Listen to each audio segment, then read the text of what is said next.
Intraday के लिए pure price action देख के आप कैसे ट्रेडिंग कर सकते हो। आज के वीडियो में आप डिटेल में सीखिए कि प्राइस एक्शन ट्रेडिंग क्या होती है। ऑप्शन ट्रेडिंग अगर आपको करनी है, ऑप्शन सेलिंग अगर आपको करनी है, ऑप्शन बाइंग नहीं करनी चाहिए, क्यों नहीं करनी चाहिए, और ऑप्शन सेलिंग अगर करनी है या तो स्टॉक में इंट्राडे करना है प्योरली प्राइस एक्शन देख के, बिना कोई वॉल्यूम देखे, बिना कोई इंडिकेटर देखे, तो आज का वीडियो आपके लिए हेल्पफुल हो सकता है।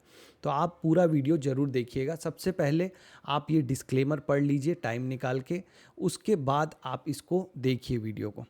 तो वीडियो स्टार्ट करते हैं। तो अगर आपको निफ्टी में सपोज ये सेम काम आप स्टॉक में भी कर सकते हैं, बैंक निफ्टी में भी कर सकते हैं, सेंसेक्स में भी। अगर आपको इंट्राडे ट्रेडिंग करनी है और प्राइस एक्शन देख के करना है, तो जिनको नहीं आता उनके लिए एक सिंपल सिस्टम मैं बताता हूँ। अभी निफ्टी यहाँ पे क्लोज हुआ है 24,743, 24,743। आपको सबसे पहला काम क्या करना चाहिए, मार्केट ओपन होने से पहले आपको सपोर्ट और रेजिस्टेंस ड्रॉ करके रखने चाहिए। उसके बाद मैं बताऊंगा अगर गैप अप खुला तो क्या करना है, गैप डाउन खुला तो क्या करना है, और अगर फ्लैट खुला तो क्या करना है। ठीक है, ये तीनों कंडीशन हम पहले डिस्कस करेंगे। सबसे पहले आप सपोर्ट और रेजिस्टेंस मार्क करके रखिए अपने चार्ट में, क्योंकि आप प्राइस एक्शन के साथ कर रहे हैं। तो आपको टारगेट कहाँ पे होना चाहिए, एंट्री कहाँ पे होना चाहिए, ये सब कुछ के लिए सपोर्ट और रेजिस्टेंस बहुत काम आएगा। तो आप ट्रेडिंग व्यू पे आके क्या कर सकते हैं, आप यहाँ पे ये लाइंस ले लीजिए, हॉरिजॉन्टल लाइंस, और यहाँ पे आप सोचिए कि निफ्टी अगर यहाँ इमीडिएट अगर आप रेजिस्टेंस देखेंगे तो ये है, ये आपको देखना है। ये आप इसको चार्ट को बना लीजिए 15 मिनट्स का चार्ट, यहाँ से आज इसको चेंज करके रखिए 15 मिनट्स का चार्ट, और 15 मिनट्स के चार्ट पे आप देखिए कि इमीडिएट सपोर्ट और रेजिस्टेंस कहाँ है। तो अगर आप देखें यहाँ से सेलिंग ट्राई हुई थी, लास्ट का जो आवर था, जो 2 बजे के आसपास जो सेलिंग आई थी निफ्टी में, वो इस पॉइंट से आई थी। तो ये एक रेजिस्टेंस है, सेलर्स ने यहाँ से ट्राई किया है मार्केट को नीचे लाने का। तो अगर इसके ऊपर निकलता है निफ्टी तो आपके लिए बाइंग की अपॉर्चुनिटी होगी ऊपर के साइड में। ऑप्शन बाइंग मत कीजिएगा, सेलिंग कीजिएगा। अगर आप कर सकते हैं इंट्राडे में बहुत अच्छा जाएगा, क्योंकि बाइंग में बहुत जल्दी डीके होते हैं और फाइनली आप इमोशंस खो देते हैं। तो मेरी राय यही रहेगी, आप सिस्टम को ऑप्शन सेलिंग के लिए यूज़ कीजिए। फिर भी आप डायरेक्शन देखना कैसे जान सकते हैं वो आप देखिए। यहाँ से सेलर ने ट्राई किया था, तो अगर निफ्टी यहीं पे ओपन होके इसको ऊपर की तरफ ब्रेकआउट देता है तो ऊपर की तरफ ट्रेड लिया जा सकता है। स्टॉप लॉस कहाँ होगा, नीचे जो स्विंग बनेगा, जो यहाँ पे अगर एक बार ट्राई करके एक स्विंग बना के ऊपर की तरफ ब्रेकआउट दे तो यहाँ आपका एसएल होना चाहिए और ऊपर की तरफ आपको ट्रेड लेना है। इसीलिए हम खींच रहे हैं सपोर्ट और रेजिस्टेंस। तो ये हो गया आपका पहला रेजिस्टेंस। अब और कहाँ पे रेजिस्टेंस है, इससे पहले जहाँ मार्केट ओपन हुआ था वहीं से सेलिंग आ गई थी, ये जो आप देख रहे हैं 9:15 पे, और पिछले दिन भी वहीं से सेलिंग आई थी। तो ये भी आपका एक क्या हो गया, आपका स्ट्रॉन्ग रेजिस्टेंस। तो इमीडिएटली आपको एक और रेजिस्टेंस मिल गया। उससे पहले आपका यहाँ मार्केट ओपन हुआ था, यहीं से फॉल आया था, कोई स्विंग नहीं है, तो ये आपका एक रेजिस्टेंस की तरह काम करेगा। इसके बाद आप नीचे की तरफ अगर आप सपोर्ट ड्रॉ करना चाहें तो ये हो गया पहला सपोर्ट। इसके बाद नेक्स्ट सपोर्ट आपका इस पॉइंट पे है, और उसके पहले आपका सपोर्ट ये है। अब आपकी लाइंस बन गई हैं, पिछले 3 दिनों का सपोर्ट और रेजिस्टेंस आपने खींच लिया है। अगर आप और दूर कर चाहें तो आप यहाँ पे इमीडिएटली आप और भी सपोर्ट और रेजिस्टेंस ड्रॉ कर सकते हैं। अब जैसे ही ये लाइंस बन गई आपके पास, जब ये आ गया डेटा, तो अब आपका काम बहुत ही आसान है। अब क्या करना है, अब उसको ध्यान से सुनिए। अब मार्केट में क्या क्या हो सकता है उसको समझिए। अगर मार्केट इस रेंज में खुलता है, अगर मार्केट इसी रेंज में खुलता है, तो आपको मोमेंटम तब मिलेगा जब इस रेंज के बाहर जाएगा। हो सकता है मार्केट पूरे दिन साइडवेज रह जाए, इसी में घूमता रह जाए, तब वहाँ पे डायरेक्शन ट्रेड करने के मौके नहीं मिलते, नॉन डायरेक्शन किया जाता है। डायरेक्शन तभी मिलेगा जब इसमें से कोई भी एक डायरेक्शन में मूव आए। तो अगर आपको इसके बीच में भी अगर खेलना है, अगर आपको इसके बीच में भी ट्रेड करना है, तो एक और आप सपोर्ट यहाँ पे ड्रॉ कीजिए इस पॉइंट पे, जहाँ से मार्केट कल एक लास्ट आवर में सपोर्ट लिया था। तो अगर अब यहाँ इस बीच में कहीं भी ओपन होता है तो आपको वेट करना चाहिए कि इसको ब्रेकआउट या तो ब्रेक डाउन दे, तो मैं उस डायरेक्शन में ट्रेड लूँगा। कहाँ तक वेट करोगे आप, जिसको छोटा टारगेट चाहिए वो जैसे ही इस पॉइंट्स के पास पहुँचे वहाँ पे एग्जिट कर सकता है। अदरवाइज जब ये वेट करके इसको ब्रेक डाउन दे यहाँ पे, और वापस से यहाँ तक आपका टारगेट होना चाहिए। अगर आपने यहाँ ट्रेड लिया है इस पॉइंट पे, तो यहाँ आपका नेक्स्ट टारगेट होगा। तो इस तरीके से आप टारगेट सेट कर सकते हो और ईजिली आप यहाँ पे ट्रेड कर सकते हो, बिल्कुल काम रह के, दिमाग को शांत रख के। अब सपोज मार्केट गैप अप खुल जाता है, पहले गैप अप की बात करते हैं फिर गैप डाउन की बात करेंगे। गैप अप खुलने के बाद क्या क्या हो सकता है, बहुत ध्यान से सुनिएगा। गैप अप खुलने के बाद एक तो कंडीशन ये हो सकती है कि पहली कैंडल जो बनेगी 5 मिनट के टाइम फ्रेम में, आपको ट्रेड 5 मिनट के टाइम फ्रेम में करना है। हमने सिर्फ सपोर्ट रेजिस्टेंस खींचने के लिए 15 मिनट्स यूज़ किया था, अब ट्रेड करने के लिए हम 5 मिनट का टाइम फ्रेम यूज़ करेंगे। यहाँ पे जैसे ही गैप अप खुलता है मार्केट, अगर एक बड़ा गैप अप खुलता है, सपोज यहाँ पे एक गैप अप खुल गया इस पॉइंट पे, यहाँ पे आपको देखना है कि पहली कैंडल रेड बन रही है कि ग्रीन। क्यों? क्योंकि बायर स्ट्रांग है कि सेलर। सपोज यहाँ पे एक ग्रीन कैंडल बन जाए तो ग्रीन कैंडल का जो लो होगा वहाँ से आप सोच सकते हैं कि बायर ने ताकत लगाई है। मान लीजिए एक ग्रीन कैंडल बनी तो आपको क्या लगेगा कि यहाँ से जो इसका लो बना है, यहाँ पे बायर इस प्राइस पे इंटरेस्टेड है, वहाँ से वो प्राइस को ऊपर लेके गया है, तो वो आपका हो जाएगा सपोर्ट। उस दिन के लिए क्या हो जाएगा? वो सपोर्ट। और उसके बाद आपको वेट करना है कि कहाँ से सेलर ट्राई करता है। इमीडिएटली पोजीशन नहीं लेनी चाहिए, यहाँ से प्राइस ऊपर जाएगा क्योंकि आपका ग्रीन कैंडल है, ये ऊपर जा रहा है। आपको वेट करना है सेलर्स के आने का। सेलर्स मार्केट में आएंगे और प्राइस को नीचे लेके जाएंगे, कोई ना कोई रेड कैंडल बनेगी, वहाँ से आपको पता चलेगा कि अब सेलर ने ट्राई किया है और वो आपका हो जाएगा रेजिस्टेंस। तो अब आपके पास एक सपोर्ट हो गया और एक रेजिस्टेंस हो गया। अब जब तक यहाँ वो घूम रहा है प्राइस, आप उसको घूमने दीजिए, लेकिन जब इसके ऊपर या नीचे निकले उस डायरेक्शन में आपको ट्रेड करना है। होपफुली आपको समझ में आया होगा। मैं आपको यहाँ से पिछले दिन के चार्ट से समझाने की कोशिश करता हूँ, तो आपको हो सकता है थोड़ा ज़्यादा क्लियर आए। ये जो पहली कैंडल बनी, ये ग्रीन कैंडल बनी। अब यहाँ पे ये ग्रीन कैंडल बुलिश कैंडल है, ये क्या दिखा रही है कि यहाँ पे बायर इंटरेस्टेड है। और बायर ने कौन से पॉइंट से प्राइस को संभाला है? इस पॉइंट से। ये जो पॉइंट था, यहाँ से बाइंग का इंटरेस्ट दिखा के प्राइस को ऊपर लेके गए। तो ये आपका क्या हो गया? एक सपोर्ट हो गया। इमीडिएट सपोर्ट मतलब यहाँ पे इस लेवल पे बायर इंटरेस्टेड है कि अब इसके नीचे नहीं जाने देंगे, प्राइस को ऊपर लेके जाएंगे आज। तो आज के जो बायर हैं मार्केट में, उनके लिए ये प्राइस बहुत इंपॉर्टेंट है। वो लोग इसीलिए पहली कैंडल में यहाँ से प्राइस को वापस पुश करके ऊपर लेके गए हैं। अब आपको वेट करना है सेलर कहाँ पे आता है पिक्चर में। नेक्स्ट कैंडल पे सेलर्स पिक्चर में आए, मार्केट में आए और उन्होंने प्राइस को नीचे ले आया।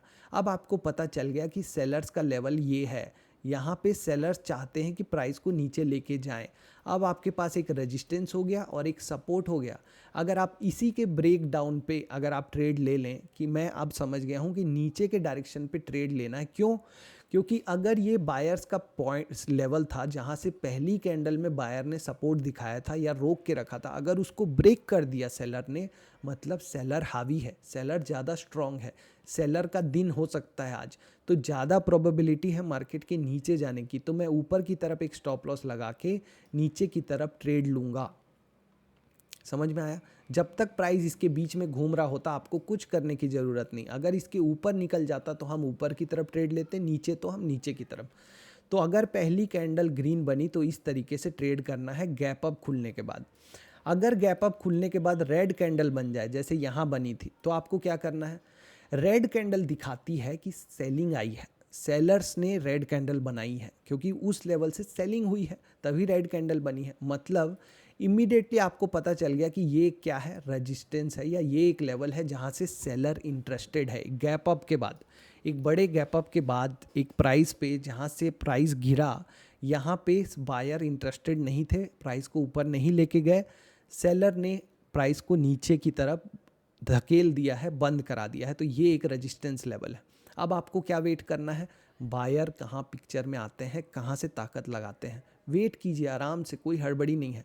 आपको नेक्स्ट कैंडल में ही दिखा कि बायर यहाँ से आ गए पिक्चर में और इस लेवल पे क्या लगाई उन्होंने? ताकत की। अब इसके नीचे नहीं जाने देंगे भैया, यहाँ से हम बाई करेंगे। हमको लगता है कि मार्केट को हम यहाँ से ऊपर ले जाएंगे, ये हमारा आज का लेवल है, तो ये हमारा सपोर्ट हो गया। अब आपके पास एक सपोर्ट हो गया और एक रेजिस्टेंस हो गया। अब आप इसके बीच में जब तक घूम रहा है घूमने दीजिए। जैसे ही ये ब्रेक होगा नीचे की तरफ, आप नीचे की तरफ ट्रेड लेंगे।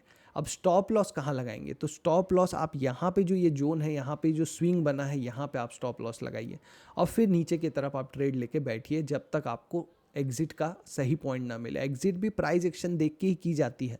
जब तक आपको लग रहा है कि सेलर स्ट्रांग है आप रहिए, जैसे ही आपको लगेगा कि बायर स्ट्रांग है, वो कैसे पता चलेगा? पिछला स्विंग ब्रेक हुआ नहीं कि आपको पता चल जाएगा कि अब बायर्स पिक्चर में आ गए हैं। जब तक पिछला स्विंग ब्रेक नहीं हो रहा है आप ट्रेल करते जाइए स्टॉप लॉस को यहाँ नीचे की तरफ, तो आपका स्टॉप लॉस नीचे की तरफ आता जाएगा। जैसे ही ये ब्रेक होगा आपका स्टॉप लॉस निकल जाएगा और आपको प्रॉफिट हो जाएगा। तो जब गैप अप खुले तो आपको इस तरीके से एक इमीडिएट सपोर्ट रेजिस्टेंस बनाना है। और टारगेट के लिए आप ये जो हमने पहले लाइन बनाई थी, जो हमने मार्केट खुलने से पहले जो लाइंस बनाई थी, इनको आप टारगेट की तरह यूज़ कीजिए। जैसे अभी अगर मार्केट यहाँ गैप अप खुल जाए और उसके बाद ऊपर की तरफ निकल जाए यहाँ से, तो आपका टारगेट ये होना चाहिए नेक्स्ट पॉइंट। तो यहाँ तक आपको वेट करना चाहिए टारगेट का, यहाँ स्टॉप लॉस लगा के। इसी तरीके से अगर नीचे की तरफ मार्केट आता है यहाँ पे गैप डाउन खुल के, तो सेम काम करना है। यहाँ पे अगर कोई एग्जांपल होगा गैप डाउन का तो मैं ट्राई करूँगा आपको समझाने का सेम तरीके से कि यहाँ पे देखिए ये गैप डाउन खुला मार्केट। अब ये गैप डाउन खुला तो हमने क्या सीखा है कि हमको देखना है कि सेलर अपना रेजिस्टेंस दिखा रहे हैं या बायर अपना सपोर्ट बना रहे हैं। पहली कैंडल में ही सेलर ने दिखा दिया कि ये लेवल के ऊपर नहीं जाने देंगे। यहाँ जहाँ से ओपन हुआ वहाँ से ऊपर गया पहले प्राइस, लेकिन वापस से सेलर्स ने उसको पुश करके नीचे ले आए। तो ये आपका हो गया रेजिस्टेंस। अब आपको वेट क्या करना है? बायर के पिक्चर में आने का। बायर यहाँ से पिक्चर में आए मतलब ये आपका क्या हो गया? Support. So this is your support and this is your resistance. इसके बीच में घूमने दीजिए जब तक घूम रहा है। जैसे ही ये ब्रेक होता है इसके नीचे आपको ट्रेड लेना है। जैसे ही आपका ब्रेक हुआ यहाँ पे, इसको इधर ले आते हैं। यहाँ पे आप देखिए ये आपका बायर का एरिया था, ये आपका सेलर का। इसके ऊपर निकलता तो हम ऊपर के डायरेक्शन में लेंगे, इसके नीचे अगर कैंडल क्लोज कर दे कोई तो हम नीचे के डायरेक्शन में लेंगे। तो यहाँ से आप नीचे के डायरेक्शन में लेते तो ये बड़ा मूव मिलता आपको। अब अगर यही कोई ग्रीन कैंडल बन जाती, वो वाला एग्जाम्पल भी अगर यहाँ पे चार्ट में कहीं हो तो हम देखेंगे आपको एग्जाम्पल के साथ ट्राई करने का, कि गैप डाउन खुला हो और पहला ही कैंडल ग्रीन बना हो। यहाँ पे गैप अप का एक बार और देख लेते हैं। यहाँ पे गैप डाउन ही ढूंढा जाए कहीं पे, कहीं मार्केट गैप डाउन हुआ हो और ये ग्रीन कैंडल बनी हो। तो यहाँ पे मार्केट गैप डाउन खुला था, तो यहाँ से बायर ने क्या दिखाया कि हमारा इंटरेस्ट है कि हम एक सपोर्ट ढूंढ रहे हैं, और यहाँ से सेलर ने दिखाया कि हमारा एक इंटरेस्ट है कि हम सेलिंग ढूंढ रहे हैं। मतलब ये आपका क्या हो गया? ये आपका हो गया रेजिस्टेंस और ये आपका हो गया सपोर्ट। अब इसमें से जिस भी डायरेक्शन में ब्रेक होता है उस डायरेक्शन में ट्रेड लेना है। तो ये जैसे ही ब्रेक हुआ आपको यहाँ पे ट्रेड लेना है। अब यहाँ पे ट्रेड लेने के बाद आपको ये जो स्टॉप लॉस रहेगा वो ये पिछले स्विंग के ऊपर रहेगा, यहाँ पे आपका एसएल रहेगा। अब जैसे जैसे आपका ये ट्रेड नीचे जाएगा आपको अपने एसएल को ट्रेल करना है। इसके बाद आप यहाँ आते और यहाँ पे जब आपका ये देखिए हायर हाई बन गया, इसको बोलते हैं हायर हाई। तो ये प्राइस को आपको देखना है कि आप बायर स्ट्रांग हो गए, नीचे गिराने की कोशिश और ऊपर की तरफ, तो यहाँ आपको एग्जिट करना है। तो इस तरीके से आप प्राइस एक्शन देख के बायर स्ट्रांग है कि सेलर स्ट्रांग है आसानी से ट्रेड कर सकते हो। अब ऑप्शन बाइंग क्यों नहीं करनी चाहिए इसमें? क्योंकि देखो ऑप्शन बाइंग में क्या होता है, इमोशंस आ जाते हैं। मैं जितने लोगों से बात करता हूँ ज़्यादातर लोग 4-5 लाख 10 लाख लॉस में बैठे हैं। इसलिए दूसरों की गलतियों से सीखो और ऑप्शन बाइंग में हाथ मत जलाओ। और करना ही है तो यही देख के ऑप्शन सेलिंग कर लो, एक छोटा स्टॉप लॉस लगा के सेल करो। सिर्फ दिन में 2 ट्रेड लो, सोचो कि मैं 2 ट्रेड से ज़्यादा नहीं लूँगा, उतने में आप देखना कि आप प्रॉफिटेबल हो जाओगे, उससे ज़्यादा। और सेलिंग में फ़ायदा क्या है? अगर प्राइस मूव नहीं भी किया, अगर रेंज में भी रहा तो आपको फ़ायदा होता है। बाइंग में क्या होता है, आपको इमीडिएट मोमेंटम चाहिए और उसी डायरेक्शन में चाहिए। अगर मैंने यहाँ पे मान लीजिए कॉल बेच दिया है ये सोच के कि मार्केट नीचे जाने वाला है, मार्केट नीचे भी नहीं गया लेकिन अगर साइडवेज भी रहा तो मैं कमा के निकल जाऊँगा, क्योंकि वो डीके होता जाएगा, उसमें एक टाइम का जो कंपोनेंट है। लेकिन अगर मैं बाई कर लूँगा तो क्या होगा, वो धीरे धीरे उसका प्राइस कम होता जाएगा और मुझे लॉस होगा। तो जो 3 चीज़ें हो सकती हैं ना मार्केट में, कि एक तो आप जो डायरेक्शन सोच रहे हो उसी तरफ चला जाए, मतलब आप सही सोच रहे हो। दूसरा, ना तो आपके साइड जाए ना तो दूसरे के साइड जाए, साइडवेज पड़ा रहे। और एक तीसरा, आपके जो सोच रहे हो कि ऊपर जाएगा उसकी जगह नीचे चला जाए। ऑप्शन जो बायर होता है वो सिर्फ एक ही कंडीशन में कमाता है कि जब वो जो सोच रहा है वो सही हो और तुरंत सही हो, जबकि ऑप्शन सेलर इन दोनों कंडीशन में कमाता है। क्योंकि वो जो डायरेक्शन में सोच रहा है अगर वो सही हुई तो भी ठीक है, या साइडवेज रहा तो भी ठीक है, अगर उसके अगेंस्ट गया तो उसको लॉस होता है।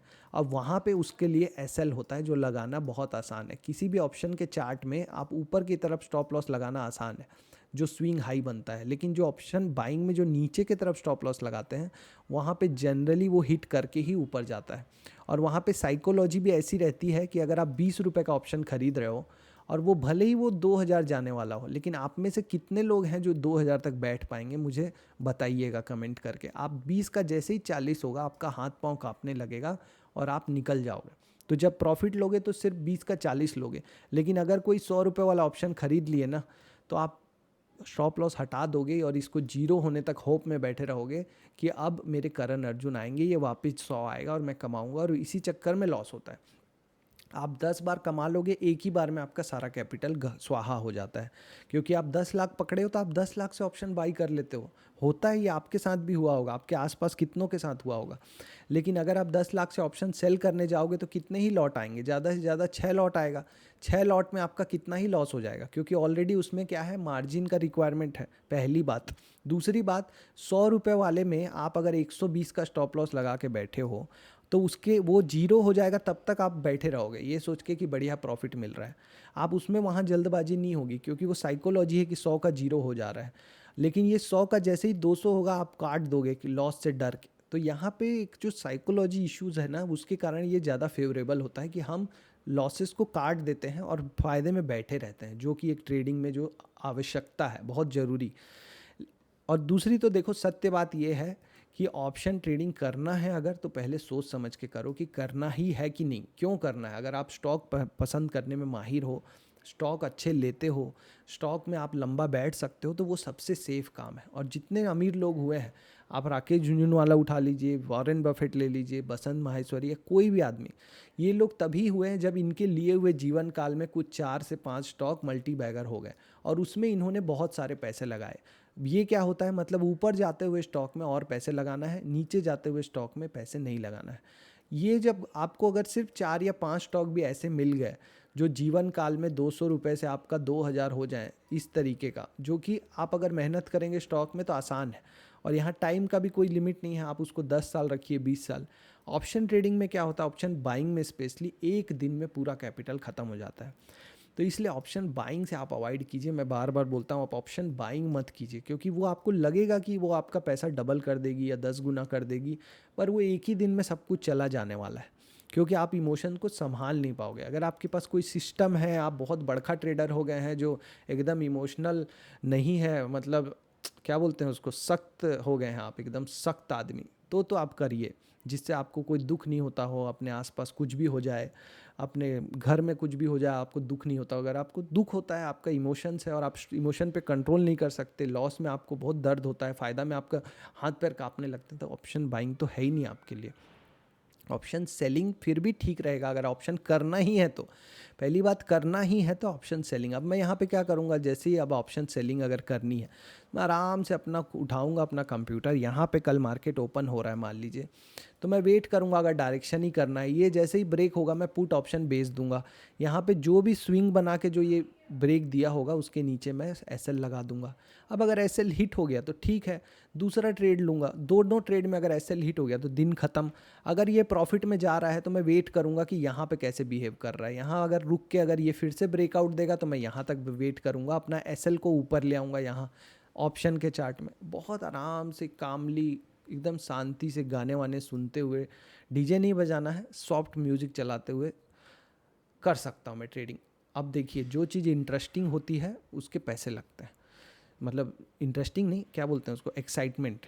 अब लोग एक्साइटमेंट ढूंढते हैं ट्रेडिंग में। अब आप सोचिए, इंटरटेनमेंट के लिए जो भी साधन है दुनिया में, वो वहाँ पे आपको पैसे देने पड़ते हैं, वो आपको पैसा नहीं देता। आप मूवी देखने जाते हो तो पैसा आप देते हो, वो नहीं देता आपको। तो अगर आप ट्रेडिंग में इंटरटेनमेंट ढूंढोगे तो पैसा भी आप ही को देना पड़ेगा, वो नहीं देगा आपको पैसा। पैसा आपको वो तभी देगा जब आपका ये ट्रेडिंग जॉब के जैसा हो, बोरियत, जहाँ बॉस जो बोले वो करना पड़ता है। अरे यार, ये तो बहुत बोरिंग है, एक्सेल बना रहे हैं, पावर पॉइंट बना रहे हैं, तभी ना पैसा मिल रहा है आपको जॉब का। इंटरटेनमेंट होता तो आपको पैसा देना पड़ता। तो इंटरटेनमेंट मत ढूंढिए ट्रेडिंग में, बोरियत वाला काम बनाइए। स्टॉक लेके के बैठ जाइए, 5 गुना 10 गुना होने दीजिए उसको, उसके फंडामेंटल और जो आरएस वाला सिस्टम बताया मैंने वो देख के। या तो अगर ऑप्शन ट्रेडिंग करनी है करो ना, ऑप्शन सेलिंग करो, आराम से आके यहाँ पे बेचो। अगर ये यहाँ मान लो इसके नीचे कल यहाँ ऐसे घूम के निकल जाता है, बेचो कॉल ऑप्शन, यहाँ पे स्टॉप लॉस लगा के बैठ जाओ, देखते हैं क्या होता है। ये आराम से यहाँ आएगा, आपका पैसा बनेगा। आप उस डायरेक्शन में थोड़ा सोच को चेंज करो, तब आपका आपका मार्केट का व्यू चेंज होगा एकदम। 10 साल 20 साल 30 साल काम करना है मार्केट में, ये सोच के करो। एक दो दिन का मत सोचो। कोई भी सिस्टम मैं बताता हूँ, लोग सोचते हैं कल ही बना लें पूरा 10 गुना पैसा, ऐसा नहीं होगा। आपको उसको 30 साल के लिए सोच के चलना है कि अगर मैं 30 साल ये सेम काम करूँ तो क्या मेरे पैसे बनेंगे नहीं बनेंगे। ठीक है, ऑल द बेस्ट, मिलेंगे नेक्स्ट वीडियो में।